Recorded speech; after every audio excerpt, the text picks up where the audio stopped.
The believer should always be, as we said earlier, pleasing Allah, whether the condition they are in is a condition that they like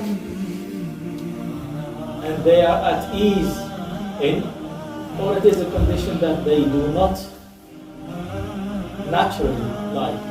Because we are humans and we like things to be good and perfect and faultless.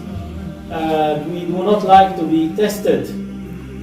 But we should, as believers, always remember that this whole life is a test. This is not the life where you rest and chill. Yeah? Alhamdulillah, Allah subhanahu wa ta'ala is the most forgiving and most merciful. And as we mentioned earlier, He doesn't burden a soul with that which it cannot bear. He doesn't, subhanahu wa ta'ala.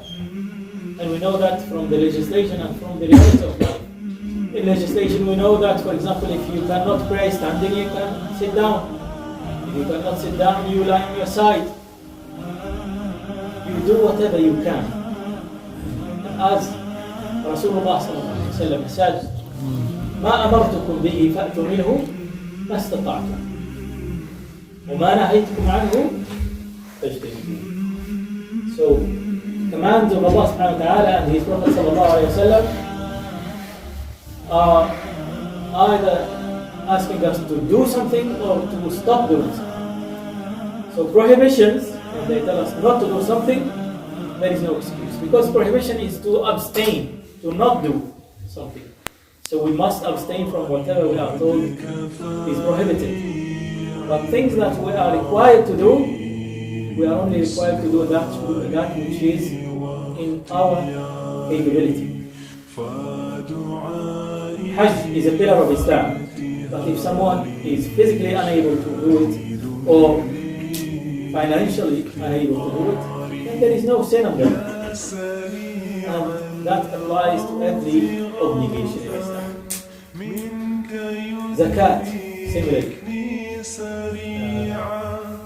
Anything, any obligation you can think of, you are only to be met and reckoned with regard to that obligation according to your ability. And Allah subhanahu wa ta'ala knows the ability of every one of us. The most important thing is first and foremost to purify our intentions. Always. And revise our intentions about what we do and what we don't as well. Why did we do what we did?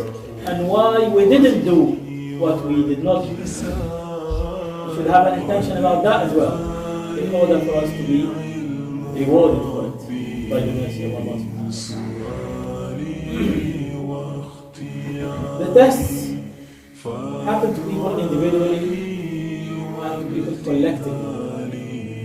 And as mentioned, and as we all know, our brothers and sisters in Gaza, Palestine generally, and in other places of the world, many places, are tested very intensely with the ultimate test of their souls being taken, their property being taken, completely obliterated, their loved ones being taken. It is a test that sometimes more difficult than you yourself being dying and losing your life.